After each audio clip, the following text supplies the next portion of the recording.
Let's talk about the two types of convergence that we can get with a series. And those are what we call absolute and conditional convergence. So given a series, any series, say the series of a sub n, we can look at the corresponding series that is the absolute value of a sub n. So that would be where we take away any sort of switches or anything. We just take the absolute value of each of the terms and we add them all up. So the sum of the absolute value of the individual terms.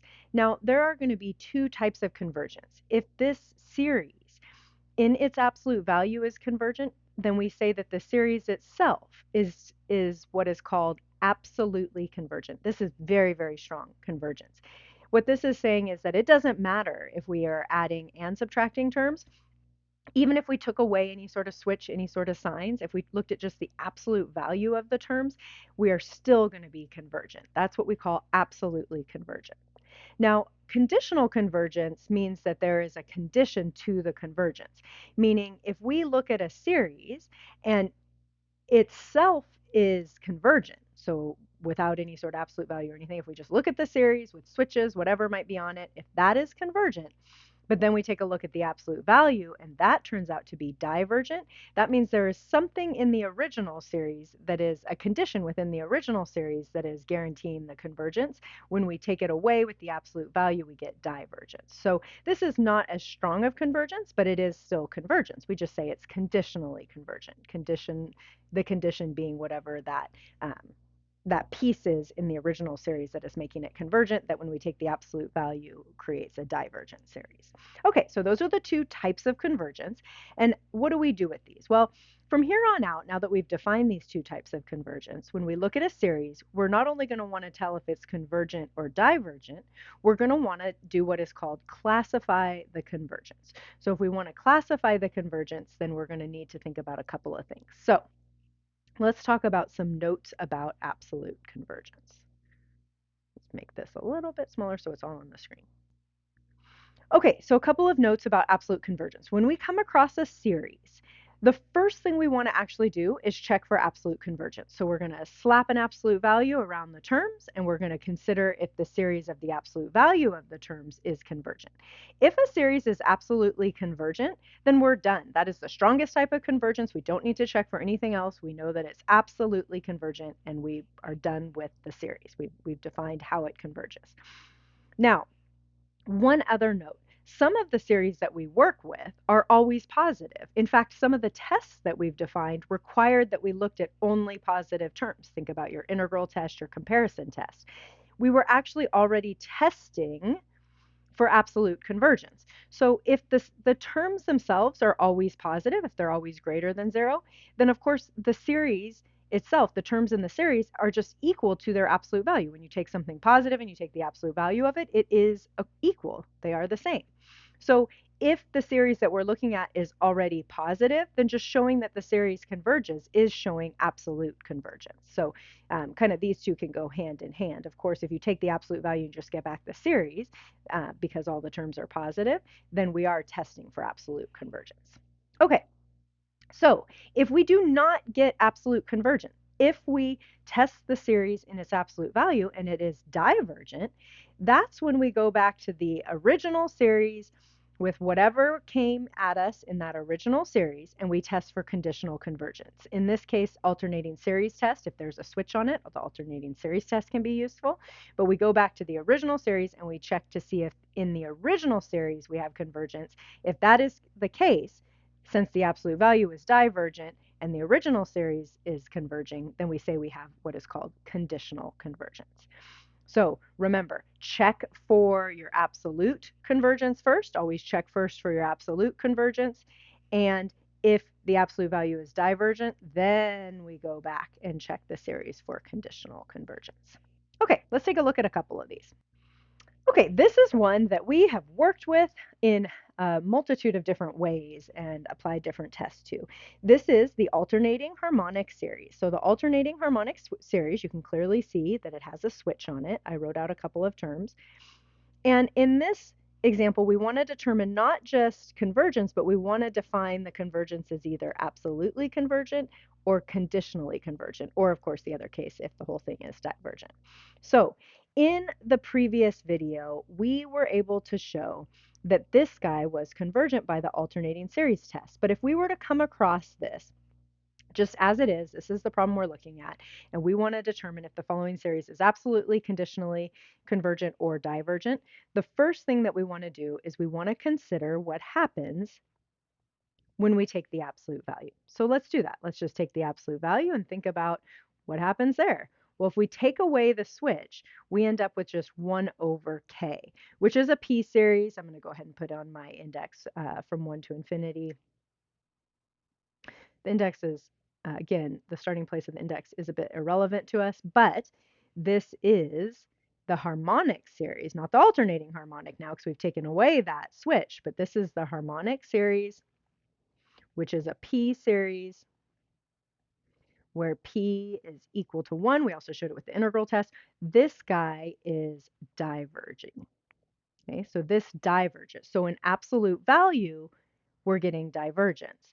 So this is where we get to that second piece. If in absolute value, let me try to get it back on the screen again. If in absolute value, the series is divergent, then what we want to do is we want to go back to the original series, and this is where the alternating series test can be useful. Now, I did already prove this one, so I'm going to go through it pretty quick on this example, but let's go back to that series, put the -1 to the power on it, and see what happens.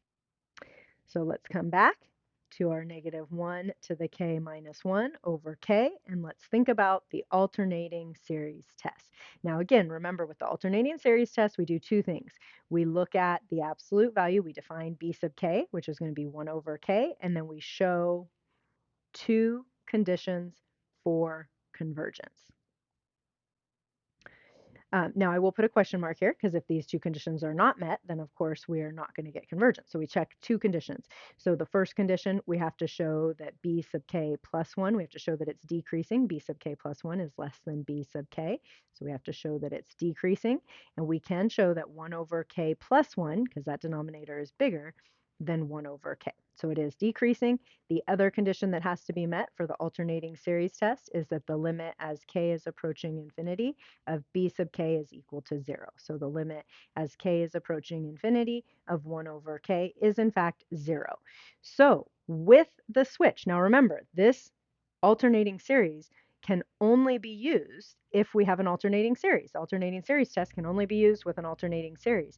So with the switch right here, we are getting convergence, but it is conditional. It is conditional upon the fact that we had that switch. Take it away, look at just the absolute value, and we got divergence. So therefore, we have shown both steps. We showed that the absolute value diverged, but with the switch, we got convergence. And so we can say, therefore, by the alternating series test, the series -1 to the k minus 1 over k from k equals 1 to infinity converges, but we showed the absolute value was divergent, so it is conditional. It is converging conditionally. Okay? All right. So remember, we need to show those two things. Show that in absolute value that it was, if we're going to show conditional convergence, we have to show that in absolute value we got divergence, which we did right there. And then we show that with the switch. So then we come back and we show we have those two steps, 1, 2. Show those two steps that we have conditional convergence. Okay, let's look at another one. Let's take a look at this guy. This is just that slight variation on the harmonic series.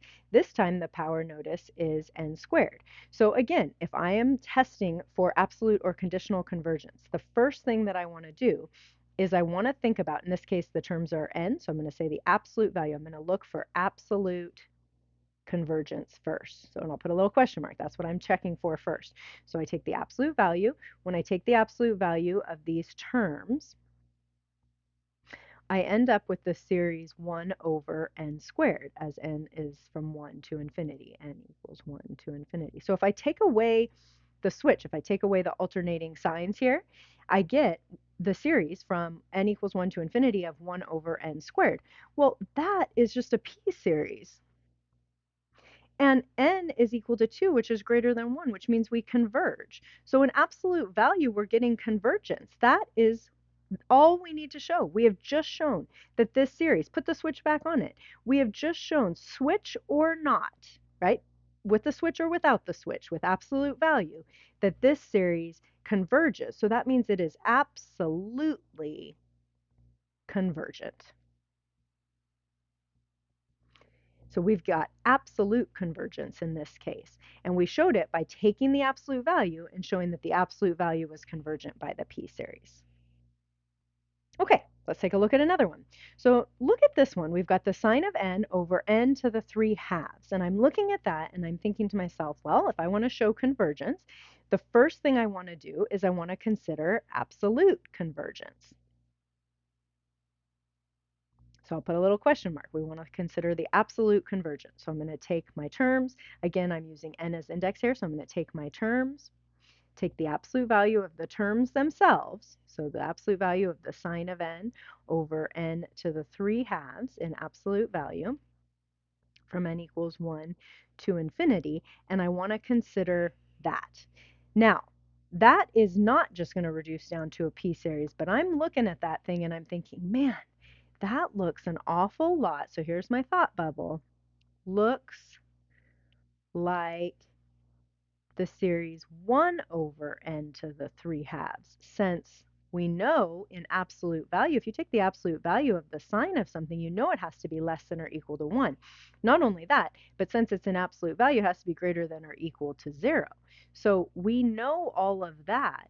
And since it looks like, remember when something looks like another series, that's a good reason to think about the comparison test or the limit comparison test. And in fact, in this case, because we can build an inequality, I already wrote the bounded piece there on the sign. It looks like let's use the comparison test here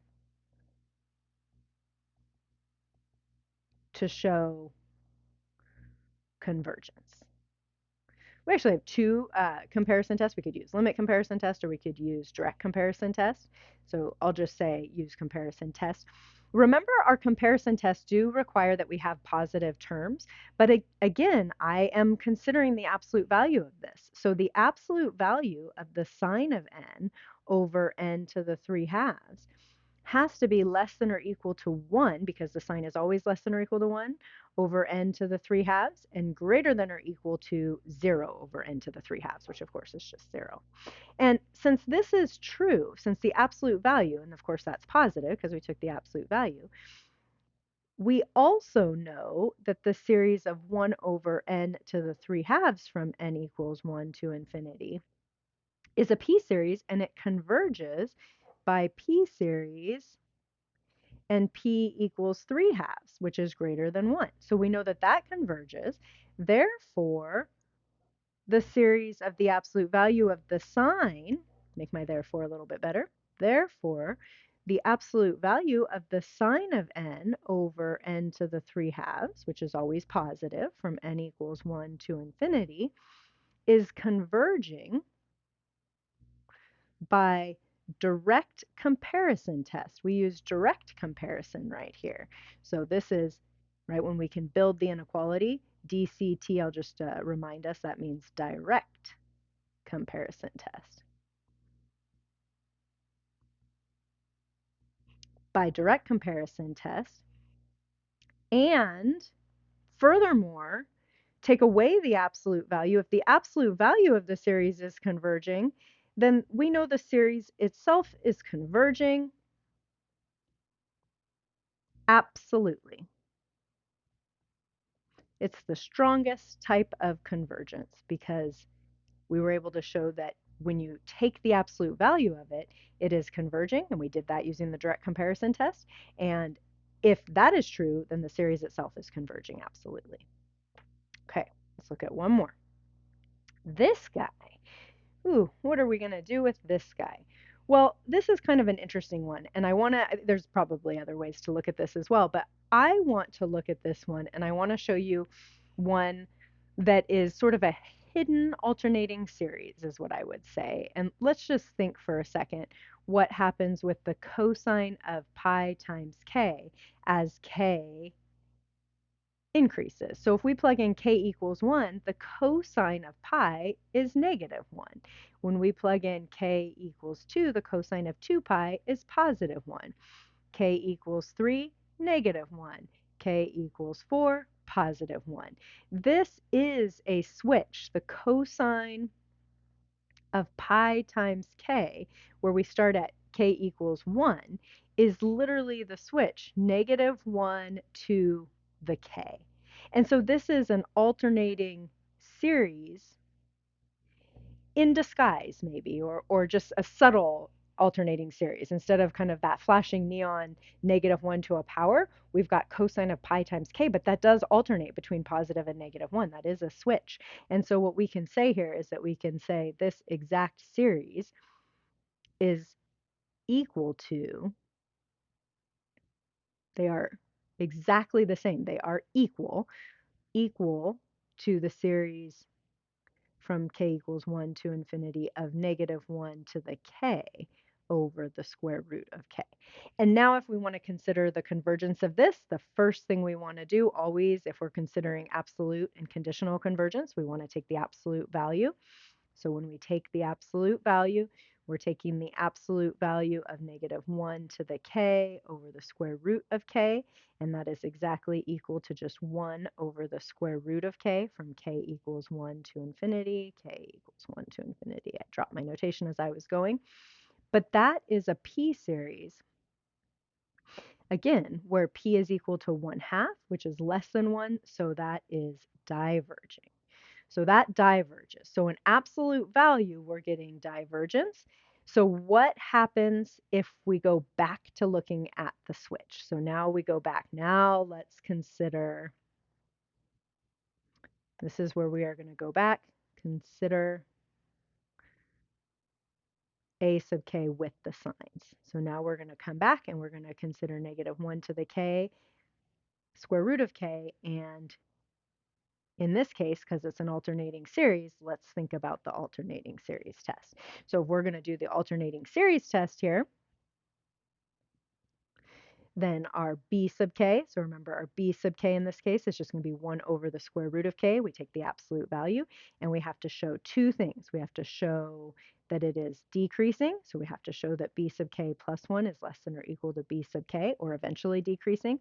And at the same time, we have to show, in order to show convergence through the alternating series test, we have to also show that the limit as k approaches infinity of b sub k is equal to 0. So those are the two things that we have to show. They are fairly easy to show on this particular one, because if I look at 1 over the square root of k plus 1, that denominator is bigger than the square root of k, because we've added 1, which means that this is less than or equal to for k greater than or equal to 1. And the limit as k is approaching infinity of 1 over the square root of k, as k is going to infinity, 1 divided by something that grows without bound is 0. And so we have met both those conditions. So while this series was divergent in its absolute value, we have just shown, right? So in absolute value, it was diverging. What we have just shown is with the switch, put the switch back on it, the series itself is convergent by alternating series. So what we can say here is therefore the series from negative 1 to the k, which by the way, actually remember that was kind of hidden in disguise. So let's put it back in this way. Cosine of pi times k over the square root of k, which was equal to that switch, negative 1 to the k over the square root of k from k equals 1 to infinity. It wasn't convergent when we took the absolute value, but it was convergent when we put the switch back on. So this is conditionally convergent. So we've got convergence through the alternating series test with the switch, but in absolute value with the p series, we were able to show that in absolute value it was divergent. So we had convergence by alternating series test once we've had the switch, once we considered it with the switch.